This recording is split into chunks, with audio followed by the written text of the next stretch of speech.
tardes. Buenas tardes. Hola, buenas tardes.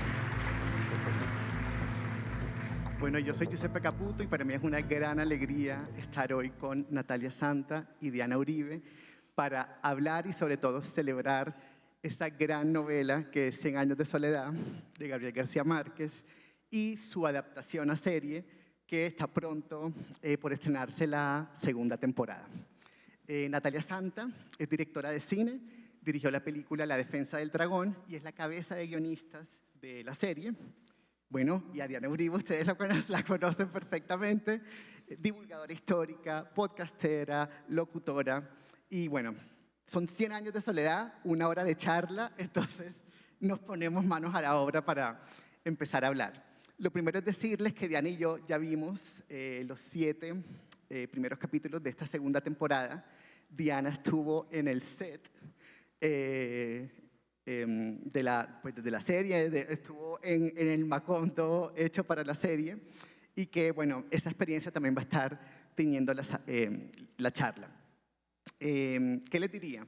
Empecé a ver la serie con muchísima emoción, ya sin la ansiedad que había hace más de año y medio. Cuando salió la primera temporada, saben que todo el mundo estaba con esta ansiedad de si se respetaba o no el libro, si se traicionaba el libro. Ya toda esa conversación yo creo que fue... ¿Cómo? No se oye. Ah, ya. ¿Ahora? Sí. Bueno, ya toda esa conversación ansiosa yo creo que mermó y en esta segunda temporada pues llegamos a estas imágenes que conocemos también como la ascensión de Remedios la Bella, como Mauricio Babilonia y las mariposas amarillas, la masacre de las bananeras, la llegada de la United Fruit Company a Macondo. Y entonces estaremos hablando pues eso, de la historia colombiana del siglo XX en 100 años de soledad, pero también de cómo esas imágenes mencionadas, esas imágenes que hemos llamado una y otra vez bajo el concepto de realismo mágico, ya son parte de nuestra historia, ¿sí? Y parte de nuestro inconsciente colectivo, para decirlo junguianamente. Entonces, con esta pequeñita introducción, pedirles un aplauso de bienvenida para Natalia y para Diana.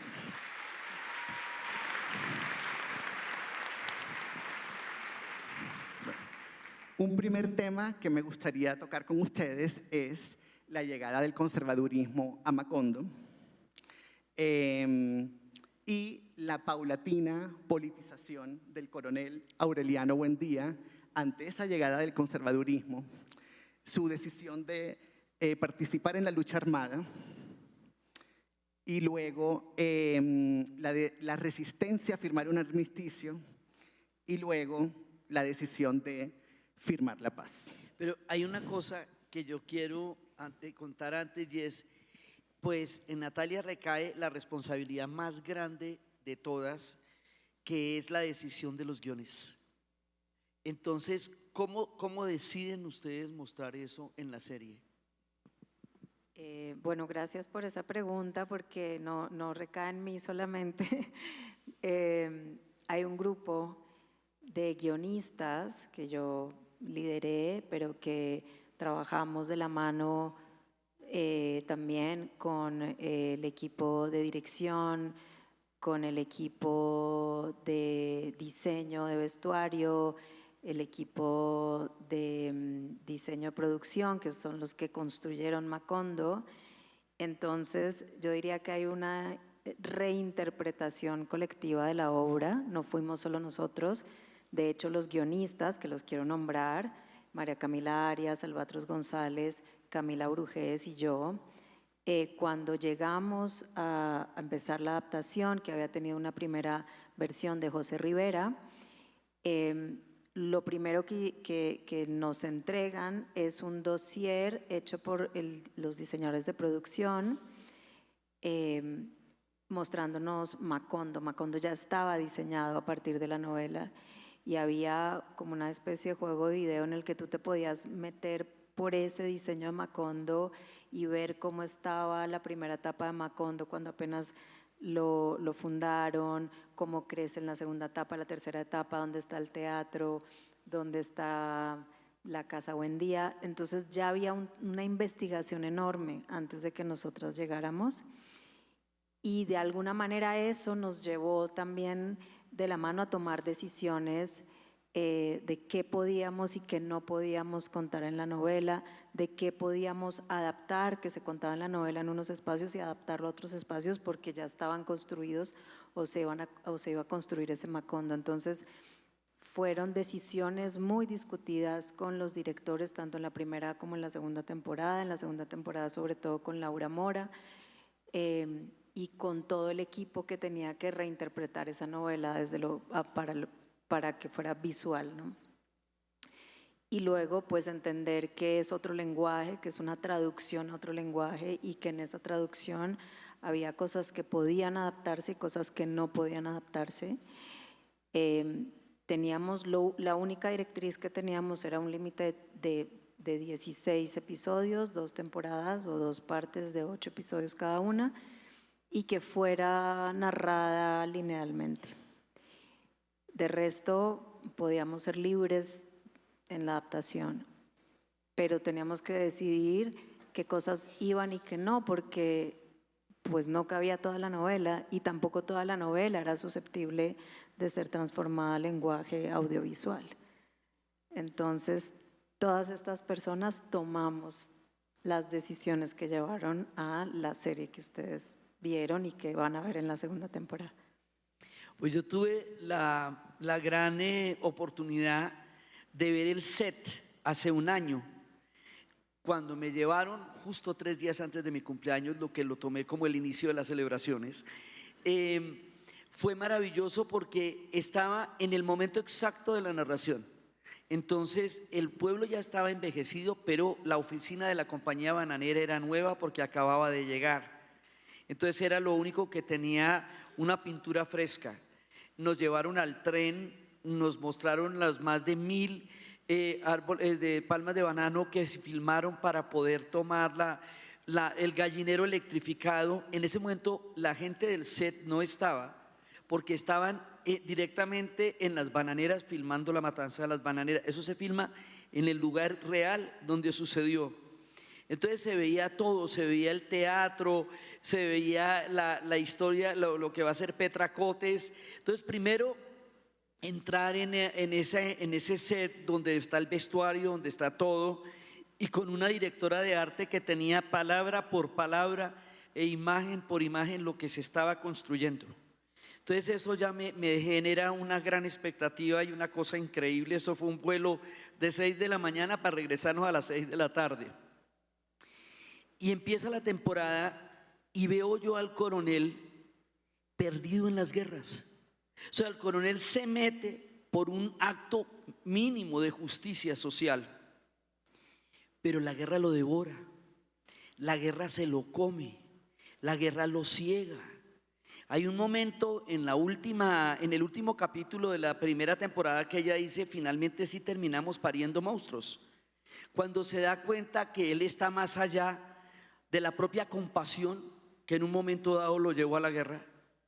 Y entonces se hablaba de las 40 guerras civiles que peleó y las perdió todas, y también hace alusión, digamos, a la cantidad de guerras que para formar proyectos históricos hemos atravesado, que si era el federalismo, el centralismo, los conservadores, los liberales, y en algún momento el ciclo de las guerras tiene que terminar, porque si no se vuelve una guerra eterna. Y estamos viendo en este momento en el mundo cómo las guerras eternas, o las guerras como proyecto mismo, o sea, cuando la guerra se vuelve el proyecto, todo pierde sentido. Y lo estamos viendo en los noticieros diariamente, lo que están llamando ahora forever wars, las guerras eternas. Y el coronel en un momento dado se pierde ahí y ya se le olvida por qué fue que se levantó en armas.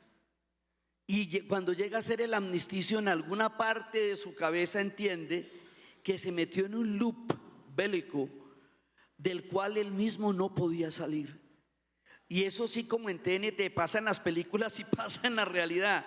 Entonces esa primera etapa del coronel, desde el frenesí y tratar de ser un hombre justo, a perderse en la devoradora dinámica de la guerra, me parece que de verdad lo retratan muy bien, y el papel de Cataño de todo eso nos trae esta imagen de las guerras cíclicas que no terminan resolviendo los conflictos que las llevaron a declararse.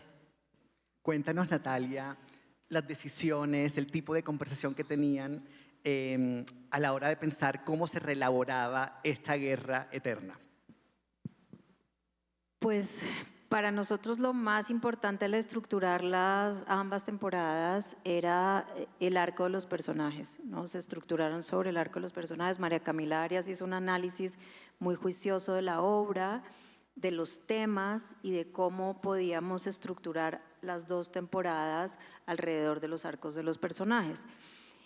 Y uno de los personajes más importantes, o los protagonistas para nosotros de la primera temporada, que vertebraban todo el desarrollo de la familia y de Macondo, eran por supuesto José Arcadio Buendía y Úrsula, pero también el coronel, que ambos, Úrsula y el coronel, sobreviven a la siguiente temporada. Y lo que nos maravillaba del coronel es que tiene un arco cinematográfico perfecto. Es maravilloso este personaje, representa además muy bien la violencia que atraviesa Colombia, la violencia endémica de Colombia, y cómo transforma a estos chicos en guerreros, ¿no? Entonces el niño que quedó desamparado cuando su madre se fue a buscar a su hermano, que era su alma gemela, y se quedó solo con su padre y con su hermanita, ese niño roto que se encierra en un taller de platería y que va creciendo tímido y antisocial, de repente empieza a verse atravesado por la historia, este mundo mítico de Macondo. Le cae encima el mundo histórico y el tiempo histórico cuando llega la política, cuando llega Moscote y el gobierno conservador, ¿no?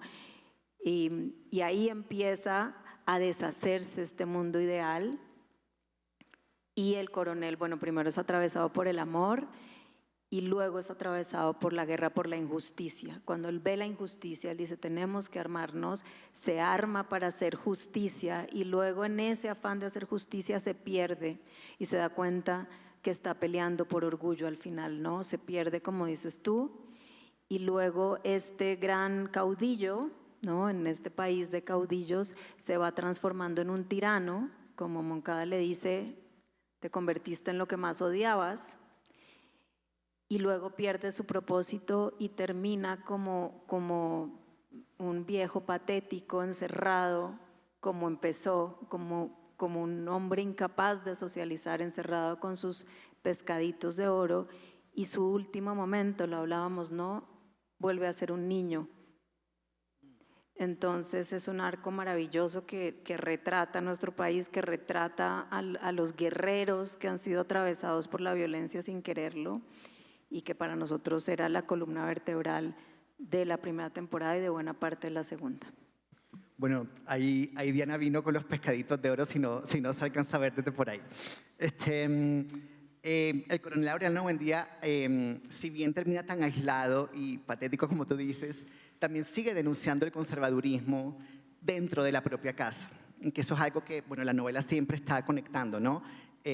Macondo con el mundo, pero también Macondo con la casa de los Buendía. Entonces, ante la llegada de Fernanda del Carpio, como saben, la cachaca, y todas sus actitudes aristocráticas, conservadoras, Aureliano sigue denunciando ese conservadurismo. Antes de pasar acá a la tarima, hablábamos sobre los desafíos de representar eso que llamamos el realismo mágico y que tantas veces tiene tantas interpretaciones distintas. Y a mí me gustaría que compartiéramos lo que hablamos antes, porque me pareció muy valioso. Yo, por ejemplo, decía que el realismo mágico, yo como lector lo había entendido siempre como unos momentos de paréntesis fantásticos o mágicos o oníricos o surrealistas en medio de un pacto realista en toda la novela. Entonces, Yo dije eso y ahora le doy la palabra a Natalia y a Diana para que cada una hable de cómo han entendido el realismo mágico. Bueno, esa fue una conversación amplia, ¿no? Porque no solo era cómo nosotros entendíamos los momentos del realismo mágico y cuáles escogíamos para llevar a los guiones, sino cómo se podían representar a nivel de producción, ¿no? Puesta en escena. Entonces, desde el inicio hablamos de que pues, la característica en García Márquez del realismo mágico es que es cotidiano, ¿no? Lo ordinario en Macondo parece extraordinario y lo extraordinario ordinario, ¿no? Entonces, José Arcadio Buendía se maravilla con la ciencia, ¿no? Con todos los inventos, con un imán que trae Melquiades, pero no se sorprende de que la canastilla en la que está Amaranta flote. Eso le parece ordinario, vulgar. Entonces teníamos el reto de representar esa magia que para nosotros era más una poética de la realidad desde lo cotidiano. El hilo de sangre, la canastilla, luego bueno ya en la segunda temporada el ascenso de Remedios y muchos otros momentos, las mariposas amarillas, en fin, cómo hacer poética de lo cotidiano para que se sienta mágico en un mundo mítico que está lleno de signos y de símbolos. Pero lo que queríamos sobre todo era poner esos momentos de realismo mágico dentro de una historia potente en términos de realismo histórico y de hechos históricos en Colombia, ¿no? Nos parecía que 100 años de soledad se recuerda mucho por esos aspectos mágicos, pero se recuerda poco lo oscura y violenta que es y cómo nos representa de una manera tan cruda y tan cruel y tan fría a veces, ¿no? Y queríamos también llevar esa realidad y que se sintiera dentro de estos momentos de realismo mágico, mi imagen poética. Pues habíamos tenido esta conversación con Giuseppe porque para mí el realismo mágico, digamos, aparte de ser un recurso que García Márquez muchas veces explicó, lo primero que él dice es que él no está inventando nada, que todo lo que él escribe a él se lo contaron o lo vio, que también la manera de llevar todo el drama social puesto en ese lenguaje pues es una cosa que lo hace mucho más visible, como que estábamos hablando también como hizo Jorge Amado en Gabriela, Clavo y Canela, que muestra todo el desarrollo del crecimiento de la ciudad de Ileus sobre una brutalidad con toda la gente, pero alrededor de la magia de Gabriela. Entonces hablábamos de eso en la literatura. En la realidad, yo sí creo que nosotros vivimos en un universo mágico y que el realismo mágico es una parte muy importante del relato de América Latina. Todas las personas que están sentadas en el auditorio tienen una abuela que se soñó algo. Y ese sueño fue lo que hizo que se tomaran cierto tipo de decisiones en la familia. Sí, mi abuela se soñó y entonces iban a hacer un viaje en la época de la violencia, se soñó la abuela, iban a salir por ese camino, no salieron y por ese camino mataron 48 personas. Esa es una de las historias de la violencia. Mi mamá se soñó que mi papá estaba teniendo una historia con la secretaria, nadie se lo dijo. Mi abuelo en un sueño se lo contó. Todas las historias de los sueños, las historias de las premoniciones, las historias de la lectura del azar forman parte de nuestra vida cotidiana, nuestra idea del tiempo entre 7:30 y 8. Di tú a las 6. ¿Eso qué es? ¿Cuándo? Ahorita. ¿Eso qué es? Ahorita. Entonces, en un ratico. Entonces, nosotros realmente tenemos, y eso no está mal, eso no, digamos, en una lectura de Colonial, la idea de que nos pongan un tiempo lineal cartesiano como lo único que es considerado una realidad seria, y que nuestro universo mítico no lo es. con el acervo indígena y afro que nosotros tenemos tan poderoso, yo reivindico ese universo como la realidad en la que nosotros existimos y que García Márquez la hace entender. Él dice: yo no me invento nada, y en todas las entrevistas lo volví a decir. Entonces a mí me parece que inclusive mi mayor nexo con 100 años de soledad fue por ahí, ¿sí? Empezar a entender cómo él me mostraba un universo desde ese tipo de maravillas. Entonces esa, digamos, esa es mi percepción, y hagan el experimento en su familia y verán que en todos hay historias sobrenaturales. A todo el mundo la mamá le dijo: mijita, es que a mí el corazón me avisa. Sí, el corazón me avisa. Entonces nosotros, de verdad, nuestra relación con la cotidiana es mágica, ¿sí? Y esto, digamos, una amiga en Panamá que un babalao le dijo, le reveló una verdad que todo el mundo sabía y ella no, ¿sí? Entonces este tipo de cosas en realidad suceden, y por eso para mí son también maravillosas. Y al mismo tiempo la historia, cuando 100 años de soledad fue clasificado como la novela de ficción más vendida en el Reino Unido, al mismo tiempo yo no entendía por qué era de ficción. Dije: pero estos ingleses muy chistosos, no entienden que todo lo que está ahí es historia de Colombia. Y la validez también de la novela es que esa historia de Colombia se pueda entender así, porque de otra manera no, el mundo no la sabría y nosotros no seríamos conscientes de ella. Siguiendo con esa historia de Colombia, bueno, ya hablamos de la llegada del conservadurismo, que en la novela está representada por la llegada de Moscote, que en un momento dice: a todas las casas las pintan de azul. Y Aureliano Buendía dice: cada persona pinta la casa como quiera. Y como ante esa injusticia, bueno, opta por la lucha armada, luego por la paz. Úrsula todo el tiempo está diciendo que el tiempo da vueltas. Entonces, esa historia del siglo XX nos habla hoy en este presente histórico más que nunca. Otro momento histórico de 100 años de soledad, que es el tiempo histórico de hoy, es la llegada de los gringos a través de la United Fruit Company. Hay un momento que me encanta, que está muy resaltado en la serie, y es cuando Mr. Brown pregunta como: ¿y esto de quién es?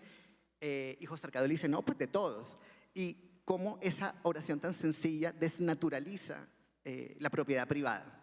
Entonces yo quisiera ahora que habláramos no solo de la llegada de los gringos, de la llegada a la United Fruit Company, sino de José Arcadio el mellizo, que como saben empieza trabajando como capataz en la bananera, y poco a poco, ante la injusticia laboral, se empieza a politizar cada vez más hasta que termina pues liderando la huelga, ¿no? Una huelga que termina en la masacre de las bananeras. Es una huelga que la serie resalta mucho ciertos carteles que podríamos ver hoy: el 8 por 8 por 8, 8 horas de trabajo, 8 de descanso, 8 para la vida. Y una parte que me impresionó mucho fue cuando ellos dicen que hay condiciones injustas para los trabajadores. La bananera responde: es que no son trabajadores, son jornaleros, ¿sí? Nunca van a ser trabajadores. Y eso nos habla hoy, ¿sí? Porque también nos podrían decir hoy: no son trabajadores, tienen contrato de prestación de servicios, ¿no?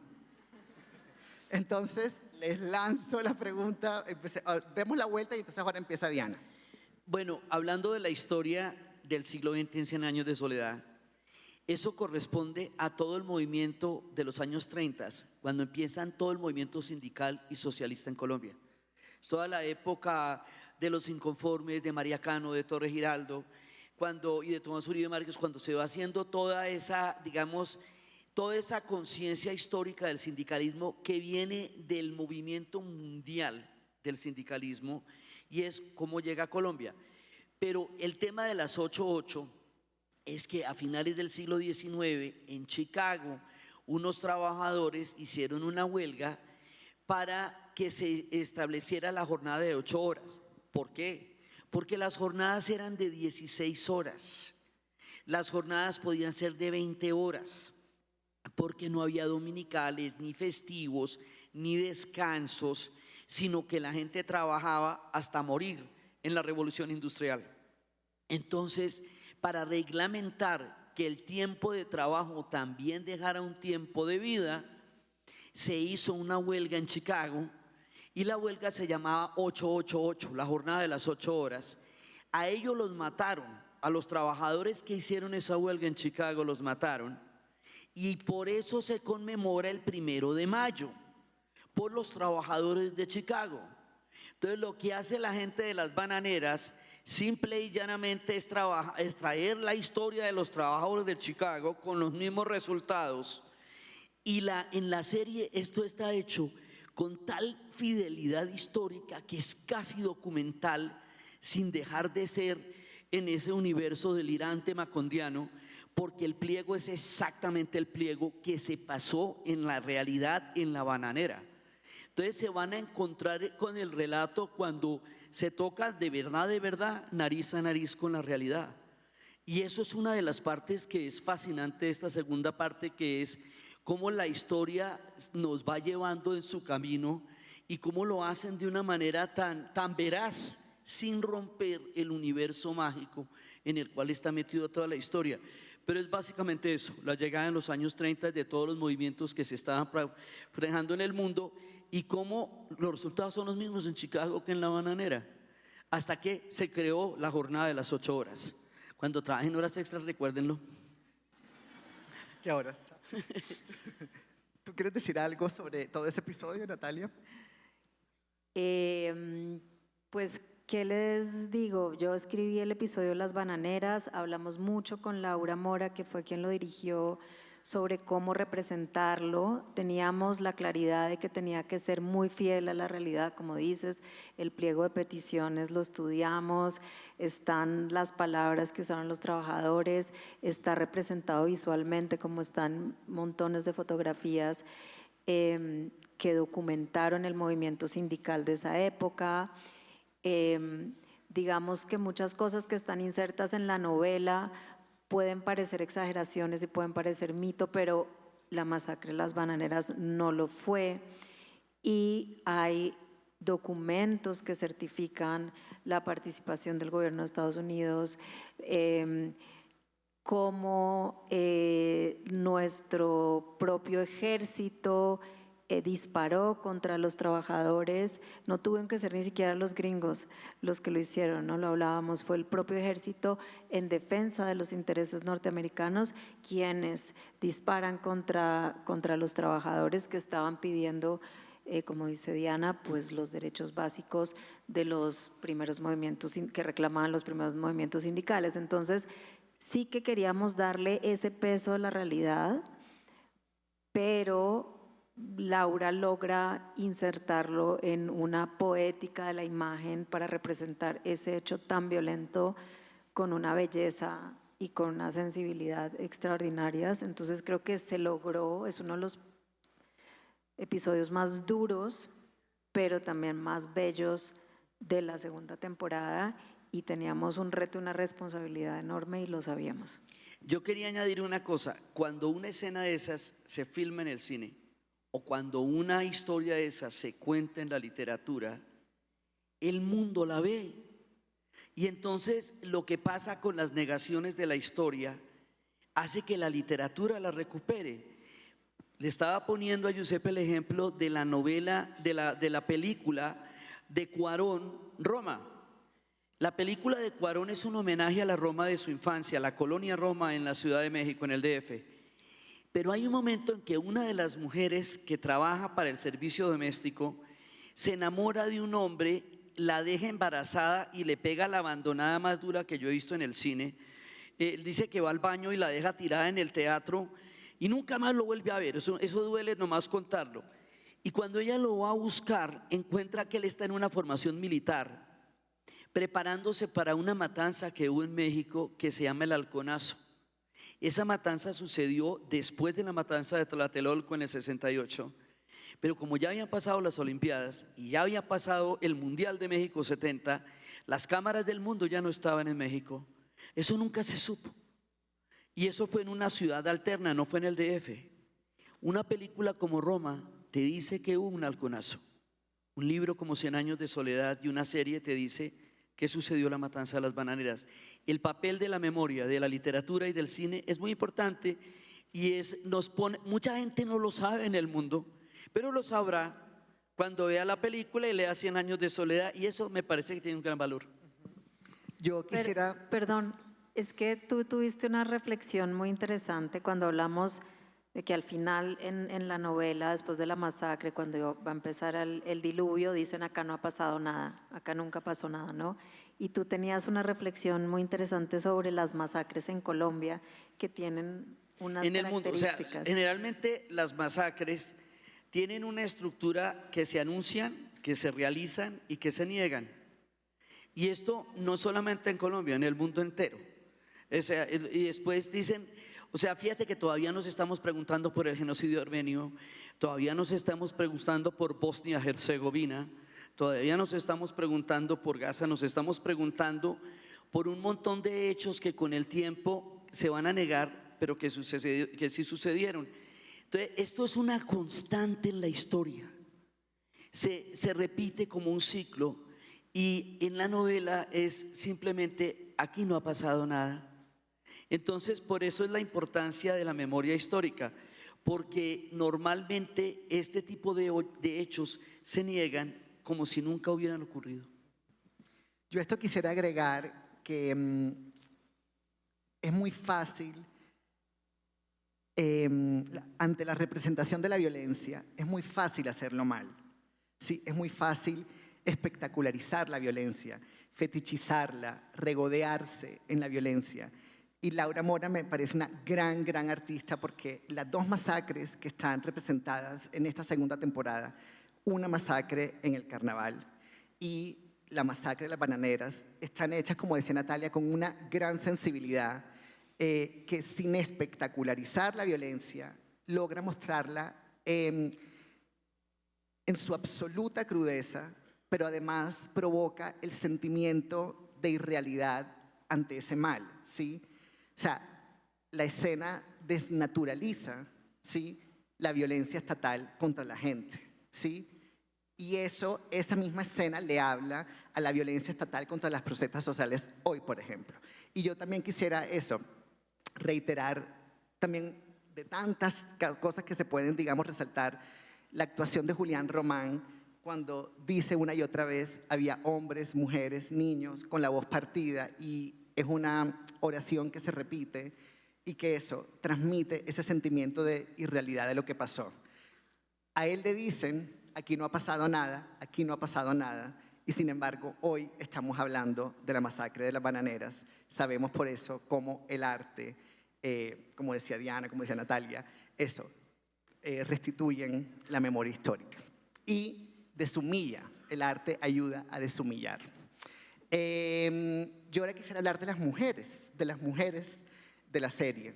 Está, por supuesto, Úrsula, centenaria, que todo el dolor de Macondo, todo el dolor de su familia está consignado en su cuerpo, que se va haciendo cada vez más pequeño, como sabemos, casi como una uva pasa. Están estas mujeres como Rebeca, como Amaranta, que terminan totalmente recluidas en sus casas. Y está Remedios la Bella. Yo siempre he entendido a Remedios la Bella como una reelaboración que hizo García Márquez de Marcela, la pastora del Quijote. Son mujeres que ante la acechanza masculina violenta se terminan aislando del mundo y replegando totalmente. Marcela se va a una colina y Remedios, como saben, pues asciende al cielo ante esa acechanza masculina.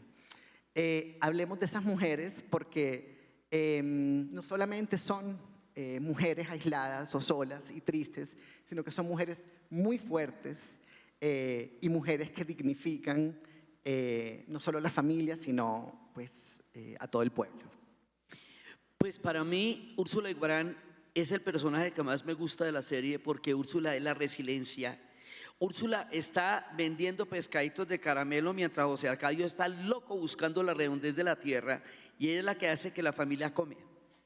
Úrsula es el principio de realidad, es el principio de resiliencia, es el principio de solidaridad. Úrsula también representa a las mujeres buscadoras. Cuando va a buscar a su hijo, cuando se va a José Arcadio con los gitanos, miles de mujeres buscadoras de desaparecidos que en este momento buscan a sus hijos en fronteras y en todas partes. Úrsula también representa esa línea que permite que la continuidad de la familia se dé a través de ella. Y bueno, tiene cosas tan maravillosas como que cuando ella se queda ciega nadie se da cuenta porque sabe exactamente en qué dirección se mueve el sol. Y también la actriz que representa a Úrsula joven declaró en la primera parte de la serie que ella no sabía de dónde iba a sacar a Úrsula Iguarán, y de pronto vio a su abuela y de pronto vio a su madre y de pronto se dio cuenta que todas las mujeres de su familia eran Úrsula Iguarán. Entonces para mí ella es tan importante por eso, pero también hay dos personajes que a mí me gustan mucho porque son los personajes que agencian el deseo y la felicidad: Pilar Ternera y Petra Cotes. Pilar Ternera hace que el amor se pueda. Pilar Ternera tramita el deseo, tramita la alegría. Desde su discreto papel, Pilar Ternera hace que todo el mundo se pueda amar como quiera. Es una forma de libertad muy sutil la de ella. Y Petra Cotes reivindica la maravilla del orgasmo que hace que los animales tengan trillizos en la fecundidad del deseo. Entonces a mí me parece que a la par que hay personajes tan trágicos, ¿sí?, como Amaranta y como Rebeca, o personajes tan desquiciados como Fernanda del Carpio, que ya es, mejor dicho, la locura delirante, también hay personajes que permiten que la felicidad circule discretamente por las calles de Macondo. Y esos personajes femeninos a mí me parecen absolutamente maravillosos, porque pues todo el mundo necesita a quien le ayude con el amor, y eso es lo que hace Pilar Ternera. Entonces los personajes femeninos, además García Márquez siempre decía que él había sido criado entre mujeres y que las mujeres eran las que le habían dado a él el principio de realidad y el principio de visión del mundo. Entonces me parece que están muy bien representadas todas ellas y que se les hace justicia. Cuéntanos, Natalia.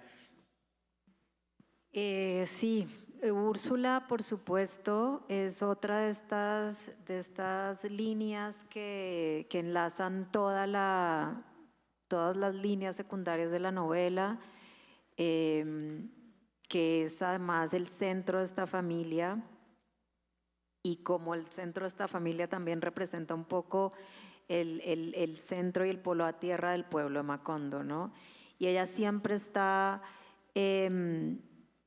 cazando la locura, siempre está viendo dónde están los visos de locura, porque ella pierde a su amor a manos de la locura, ¿no? Y la novela siempre tiene esta línea familiar, esta condena que es la locura en los Buendía, ¿no? La locura en el patriarca, en José Arcadio, y cómo la locura se va perpetuando en esta familia y se pierden en la locura lúcida. Mucho, al final el coronel termina en una locura lúcida, viendo lo que va a pasar, es el único que puede vaticinar lo que va a pasar con los gringos, pero ya está delirante, ¿no? Entonces es ella la que está diciendo: esto se está repitiendo acá en esta familia de locos, acá todos estamos locos, ¿no? Ella, el polo a tierra, y la que puede ver y vaticinar lo que va a pasar.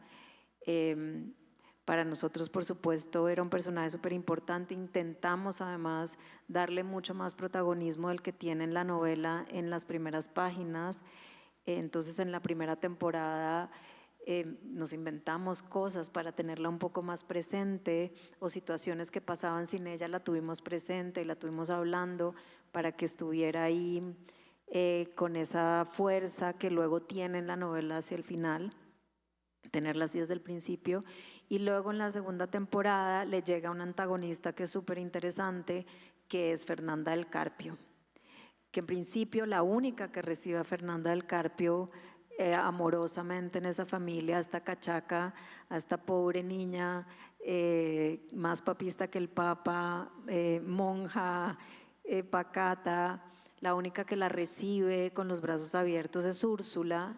y luego esta niña que llega a un lugar que no entiende, a una realidad que no entiende, a una magia que no entiende, que no puede leer, se va transformando en esta tirana, ¿no? Tiene un poquito el arco del coronel cuando apenas empieza a tener un poco de poder y a intentar hacerse justicia después de los maltratos que ha recibido, se transforma en una tirana y se voltea contra Úrsula, ¿no? Entonces todo lo que Úrsula ha construido, Fernanda lo destruye.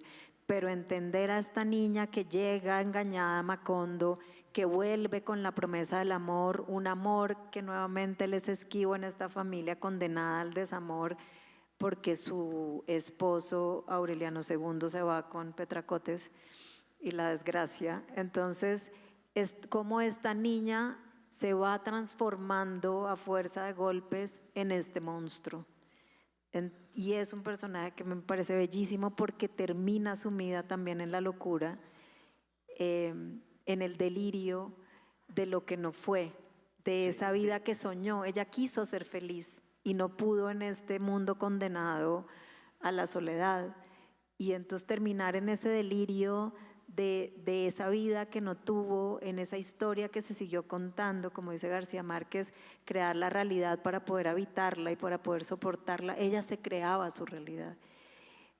Y es entonces otro de estos personajes trágicos, poéticos y bellísimos que construye García Márquez. Ella también recibe a Rebeca y la integra. Y Rebeca sí es rara como un perro a cuadros, pero Úrsula la recibe y con todo y huesos y la integra dentro de la familia. Ella recibe realmente a todo el mundo. A los forasteros que hace que lleguen a su casa y la invadan cuando llega el tren y llegan con los gringos también, sí. Y cuando ya al final, cuando queda ciega, que al quedar ciega entiende la verdadera naturaleza de la gente que habita y los ve desde el corazón. Y es un personaje increíble. La hospitalidad con el extranjero. Me acabo de acordar de otra de las imágenes emblemáticas de la primera temporada, bueno, y del libro, que es el hilo de sangre que va del cuerpo asesinado de José Arcadio, que cruza todo Macondo y que llega hasta los pies de Úrsula, y que Úrsula, como si fuera el camino del mago de Oz, empieza a recorrer hasta llegar al cuerpo del hijo asesinado. Eso pues conecto con lo que decía Diana de Úrsula como una buscadora, bueno, y de las madres como buscadoras, y me encantó que la mención que hace Diana a Petra y a Pilar, porque efectivamente erotizan en medio de la soledad y el aislamiento de Macondo, que es cada vez más creciente. Ellas erotizan al pueblo y a sus habitantes. Y en ese sentido van dando imágenes de amor, imágenes de alegría. Hay muchas imágenes, porque así como podemos decir 100 años de soledad, también podemos decir 100 años de resistencia, ¿no? Y 100 años de un deseo, 100 años de deseo. La última línea de la novela, ¿sí?, para mí abre la esperanza, ¿no? Úrsula dice una y otra vez: el tiempo da vueltas en redondo, el tiempo da vueltas en redondo. Y esa última línea lo que desea es que haya un tiempo nuevo. Entonces llega, o sea, como saben, hay un diluvio que dura muchísimo tiempo, son no sé cuántos años, pero ya. 4 años, 11 meses y 3 días, y Úrsula tuvo que hacer grandes esfuerzos para no morirse antes de que escampara. Sí. Y yo pensaba, porque claro, el diluvio llega después de la masacre de las bananeras. Como saben, en el diluvio bíblico, ese diluvio ocurre luego de que la violencia y la corrupción llegan a unos niveles intolerables, y ese diluvio lo que busca es resetear el mundo, resetear la vida, y eso lo conecto con ese deseo de esperanza. Entonces hablemos de una esperanza permanente en Macondo, que es conectar al pueblo con el mundo, que es algo que una y otra vez también es una idea que cruza la historia. Bueno, primero el diluvio real. Ahorita, en serio, en San Luis de Palenque y en Trinidad, en el Casanare, los pueblos están debajo del agua y hubo que romper la vía para evitar la represada del agua del río que se desbordó. A nosotros se nos desbordan los ríos y nos llueve 4 años. En el 2011, 2012, Llovió 2 años sin parar y todo el eje cafetero estaba hecho como de barro. No sé si ustedes se acuerdan, pero las carreteras eran imposibles porque primero aquí llueve como en Macondo. O sea, hay una literalidad en las cosas que parecen más locas, pero también la esperanza. Por un lado es el amor, porque decían que el único remedio contra la soledad era el amor puro. Y finalmente el amor puro lo van a tener Amaranta Úrsula y Aureliano Babilonia, y también lo tenían Meme y Mauricio Babilonia, pero eso queda truncado por el delirio de Fernanda. Pero la esperanza es que, pues digamos, para mí entender la importancia del amor, entender, digamos, lo inútil de la circularidad. O sea, en algún momento tenemos que sentarnos a hablar y en algún momento tenemos que ponernos de acuerdo para la foto, porque un carro con freno de mano y el acelerador puesto en una bajada de loma no anda a ninguna parte. Entonces, pues mi esperanza es que también para romper estos ciclos de eternas repeticiones, hablemos, es posible. Entonces, digamos, esto siempre en la misma condena abre el camino a la esperanza, porque finalmente no todo está determinado, a pesar de que el libro sea teleológico en ese sentido. Entonces, pues yo propongo que hablemos. Bueno, sobre esto que hablabas de la obsesión repetida de conectar Macondo con el mundo, si bien nosotros no teníamos una estructura, la estructura original de la novela, nosotros hicimos una estructura temporal lineal. En la novela van y vuelven en el tiempo constantemente. Nosotros con estas repeticiones queríamos hablar de este tiempo que vuelve una y otra vez y que se repite con esta obsesión de conectar a Macondo con el mundo. Entonces era algo que estaba súper presente en la novela y en la adaptación, porque nos permitía ese volver a dar el tiempo que vuelve a dar vueltas en redondo. Y esta obsesión de conectar el mundo es lo que empieza a desmoronar a la familia Buendía y luego a Macondo, eventualmente a todo el pueblo, y se lo lleva, ¿no? El primer elemento que llega de afuera, que es lo que genera la primera locura de José Arcadio Buendía, es Melquiades. Entonces llega el mundo, llega un mundo al que José Arcadio no puede acceder y eso lo desespera, él no puede llegar más allá. La que irónicamente termina saliendo y conectando nuevamente a Macondo con el mundo es Úrsula, cuando se va a buscar a su hijo José Arcadio, que se ha ido con los gitanos, ¿verdad? Entonces llegan los gitanos, le meten el bichito de la locura, de la alquimia a José Arcadio, se van con José Arcadio hijo, Úrsula se va detrás de él y vuelve con los indígenas guayús, que eventualmente luego luego llegará Rebeca, no en esa primera entrada de forasteros, luego llega Rebeca y Rebeca trae la peste del insomnio y del olvido. Entonces, todo lo malo llega de afuera en ese mundo, pero aún así están empecinados en conectarse con el mundo, ¿no? Luego se va José Arcadio, trae para abrir el transporte fluvial, trae esta chalupa porque nunca logra traer un barco, con las prostitutas, y bueno, y llega la siguiente amenaza que llega del exterior, que es Fernanda del Carpio con estos conservadores que intentan asesinar al coronel, que son los que realizan la primera masacre, ¿no? La del carnaval. Entonces toda la violencia llega de afuera, la violencia conservadora llega de afuera. Conectar Macondo con el mundo es una condena y es una obsesión. Luego traen el ferrocarril, traen el tren y por el tren llegan los gringos y es otra desgracia más. ¿no? Entonces es un mundo que está condenado a sufrir la violencia que llega de afuera, pero la sigue buscando. Pero a mí hay una cosa que también me llama mucho la atención, que es una paradoja.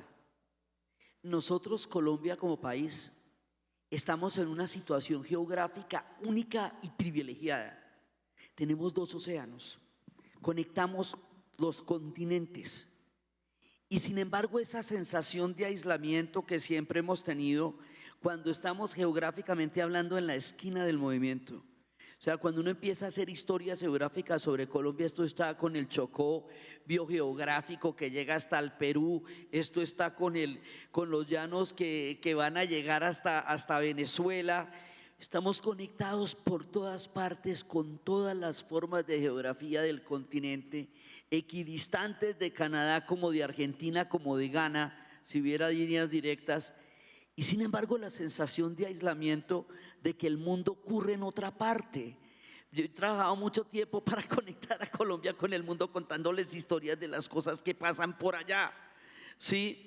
Y sin embargo, o sea, estamos en un punto álgido, todo pasa por acá, pero tenemos una percepción de ensimismamiento permanente, y me parece que esas 2 cosas también están en esa obsesión de conectar a Colombia con el mundo, que era como lo que primero soñaba José Arcadio, que era como la idea de que las ideas y todo lo que estaba pasando en el planeta también llegaran acá. Y bueno, también conecto con la vorágine en la exposición de hace 2 años que la Biblioteca Nacional, bueno, presentó. Erna von der Walde hizo mucho énfasis en una de las frases de la vorágine, que es: el hombre civilizado es el paladín de la destrucción. Y si la vieron, recuerdan cómo se conecta una idea de progreso justamente con la matanza. Y eso es, en 100 años de soledad, pues el ferrocarril, ¿no? Que termina lleno de cadáveres para ser arrojados al mar. O sea, los cadáveres de los más de 3.000 trabajadores terminan en ese ferrocarril, que era símbolo de progreso, pero que se termina volviendo también es el símbolo de la matanza. Y ahí me parece también maravilloso como el diálogo permanente con una tradición literaria que hace, bueno, todo el tiempo Gabriel García Márquez. Hemos hablado mucho de lo elástico del tiempo y de que Laurita y yo mismo estoy un poco perdido cuánto llevamos y no sé cuánto falta. Ya. Estamos bien. Ay, gracias. Bueno, otro tema que quería hablar es, yo me imaginaba a Natalia en la siguiente escena, y es cuando los habitantes de Macondo están en el cine viendo la película del Dr. Jekyll y el Señor Hyde, y una experiencia que es muy, yo diría sobre todo muy caribeña, que es la de gritarle al cine, gritarle a la pantalla, comentar en el televisor la telenovela, la película, lo que sea. Y sí, como esta exacerbación emocional ante la historia.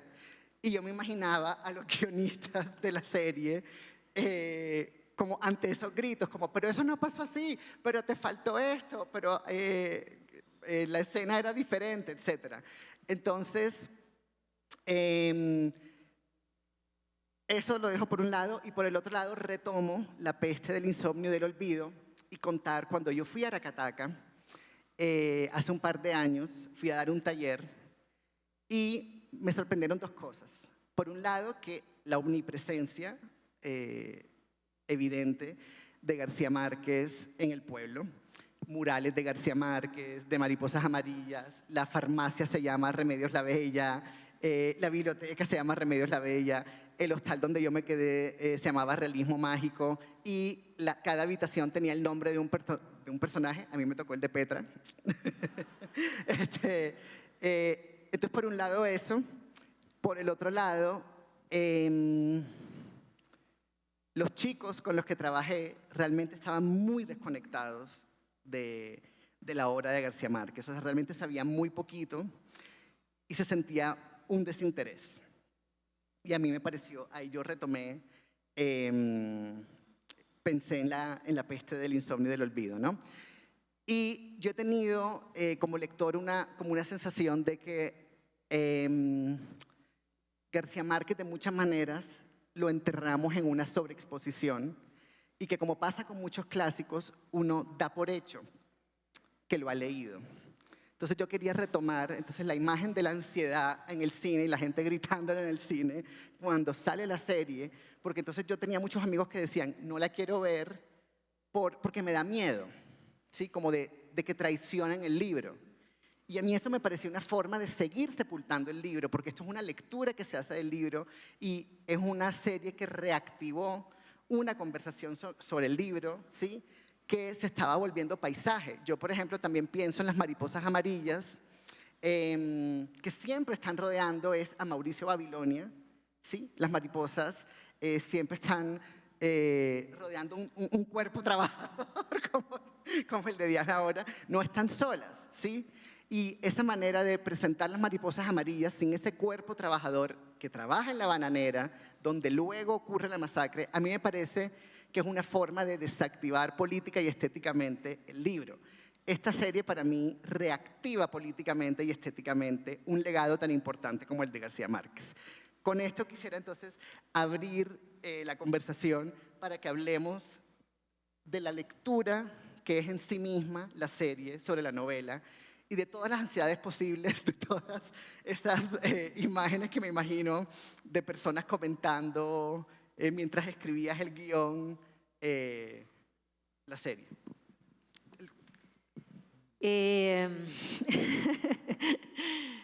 Sí, digamos que una de las cosas que justo queríamos hacer con esta reinterpretación, esta traducción que es la serie de un lenguaje literario escrito a un lenguaje audiovisual, era centrarnos en ese poder que tiene García Márquez de retratar la sociedad colombiana y la historia de Colombia. Entonces, justo lo que dices de cómo hay símbolos, cómo se disocian las mariposas amarillas de Mauricio Babilonia, que es el menestral negro que enamora a la hija de Fernanda del Carpio, que es la bogotana que se cree reina, ¿no? Y que nunca va a permitir que su hija se meta con un trabajador, con un obrero, ¿no? Le quitamos las mariposas amarillas a Mauricio Babilonia y las convertimos en un símbolo, pero se borró el origen de ese símbolo, que es este trabajador que logra conquistar a la hija de la casi reina y la enamora, y el fruto de ese amor es el último de los aurelianos, bueno, el penúltimo, que es quien, a pesar de que ese amor no es permitido, porque Fernanda, que nunca supo amar y nunca fue amada, no sabe aceptar el amor, Fernanda trunca ese amor, mandando matar a Mauricio Babilonia, pero el fruto de ese amor sí logra el amor verdadero, que son Mauricio Babilonia, Amaranta Úrsula.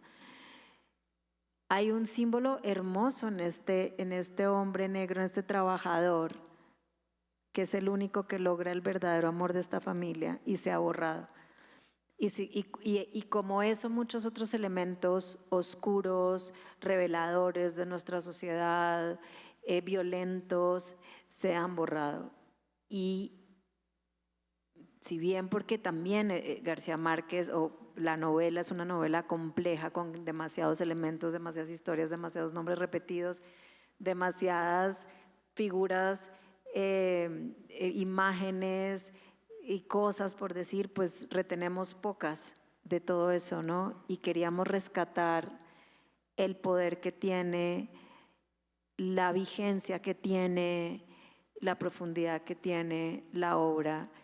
Y creo que en esta segunda temporada se logra, además, con un nivel de producción, un nivel visual sin precedentes maravilloso, y que podamos, y que alguien que sale de ver la serie quede con preguntas y quiera ir a la novela, que lo que pasó es que la novela se volvió a vender después de la primera temporada, siempre se ha vendido, pero duplicó no sé cuánto las ventas.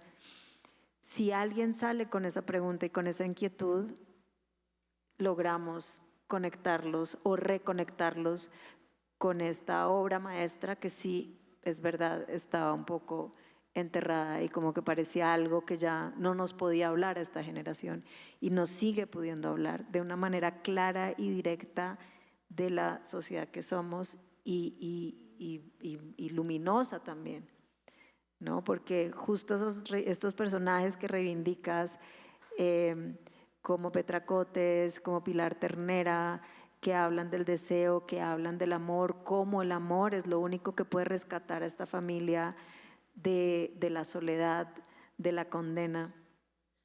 Son cosas luminosas que también nos hablan hoy en día. Y no sé, no podría, después de haber estudiado como estudié 100 años de soledad, no podría pensar en una obra más vigente en la literatura colombiana.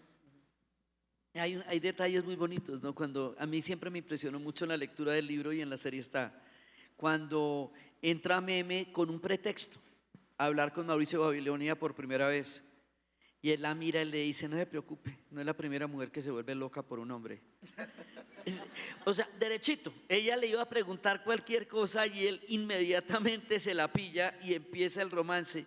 Esa tensión del erotismo convertida en pequeños detalles es una de las cosas que le da más vida y más luz al libro y que también se traduce en la serie, y es cómo las cosas más pequeñas son reveladoras de algo gigantesco que va a ocurrir, y es el romance entre ellos dos. Y el asombro, todo el tiempo el asombro ante el cine, el asombro ante la magia, el asombro ante la ciencia, que también es el asombro nuestro ante el mundo en el que vivimos. Bueno, y ahora escuchándolas, pienso que ahí en esa historia también hay una politización, es decir, hemos hablado de la politización de Aureliano Buendía ante las injusticias cuando llega el conservadurismo al pueblo. Hemos hablado de la politización de José Arcadio el Mellizo, ¿sí? Ante las injusticias en contra de los trabajadores que comete la compañía La Bananera. Y para mí en esta historia también hay una politización, en tanto Meme, digamos, se saca de la cabeza todo el delirio aristocrático que la madre le transmite, ¿sí? Y se permite un desclasamiento, ¿sí? Y Mauricio Babilonia asimismo se horizontaliza ante los que serían, ¿sí? Como la gran estirpe, ¿no? O sea, desde el amor se permiten ambos una horizontalización social. Y para mí en eso también hay una politización, o sea, es decir, Meme abandona lo aspiracional, ¿sí? que está encarnado así visceralmente en Fernanda del Carpio, y busca eso, una vida distinta. ¿Quieren decir algo sobre eso? A mí lo que me parece es que, paralelo a lo que tú ves como una politización, está también toda la poética del delirio. O sea, esto se narra desde distintos lugares.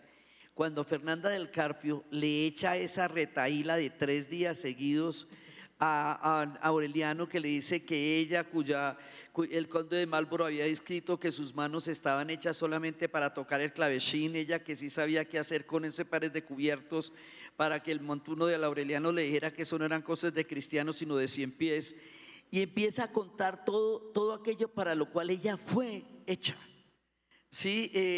Que ella sí sabía cómo combinar el vino de tinto y el vino blanco, y no que uno era para de día y el otro era para de noche. Bueno, que si no cagaba mierda sino astromelias, porque siempre hizo en el escudo, en la vasenilla con el escudo de armas de la familia. No deja de ser maravillosa la manera como muestra el delirio de clase de ella. Nunca la novela pierde la magia, aún en los escenarios más crudos. Y eso a mí fue lo que más me vinculó con el relato. Ese libro me lo he leído 5 veces. Es el libro que más me he leído en la vida, y cada vez que lo leo un libro distinto. Cada vez es otra cosa, es caleidoscópico. Pero esa manera como va combinando las realidades con esa exuberancia poética, la hace mucho más cercana en medio de lo delirante que pueda parecer.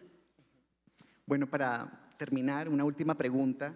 Estoy recordando los 17 aurelianos, los hijos del coronel Aureliano Buendía, que como saben les queda la cruz de ceniza pegada en la frente, digamos. Y hablábamos el otro día cómo los empiezan a exterminar uno a uno y cómo eso es reminiscente del exterminio, por ejemplo, de la Unión Patriótica, ¿sí? De nuevo, el tiempo dando vueltas en redondo, ¿no? Y entonces estamos en una frontera entre tiempos, en una frontera entre dos proyectos políticos, y yo sí quiero decir que está llegando un conservadurismo muy brutal, ¿sí? A Macondo. Entonces, en ese sentido, me gustaría, pues, Diana, como saben, es pacifista, entonces yo quisiera, Diana, recordando una promesa que se hizo en campaña de destripamiento de la izquierda, recordando esos 17 Aurelianos Buendías, pues, Diana, terminemos con un mensaje de paz como te gusta a ti. Pues es que, fíjate que en el proceso de paz que nosotros hicimos hace 10 años, decía, para que las estirpes condenadas a 100 años de soledad tengan por fin una segunda oportunidad sobre la tierra. Yo creo que estamos mitad y mitad, y ese sería el momento en que hiciéramos un nuevo pacto de país. Eso es un punto de llegada, no de partida. Pero en algún momento, nunca habíamos estado tan mitad y mitad como somos mitad y mitad. Y ese sería el momento en sentarnos y ponernos de acuerdo para un proyecto común, porque de todas maneras somos un mismo país, aunque tengamos diferentes maneras de enfrentarlo. Para mí es una oportunidad histórica, porque nunca habíamos estado tan una nariz. Esto es un photo finish, y eso podría ser el punto alquímico, mágico, para poder hablar. A lo mejor reconociendo al otro hablamos. Pues yo soy pacifista y yo he visto los caminos de la paz por los senderos más pedregosos del mundo. Las cosas que yo he visto en Irlanda y en Sudáfrica no son siquiera imaginables, y los llevaron en un momento a una mesa para replantear una historia que cíclicamente ya no daba salida. A lo mejor tenemos una oportunidad alquímica, una segunda oportunidad sobre la tierra, puede pasar. Gracias por su compañía esta tarde. Un aplauso para Natalia y para Diana.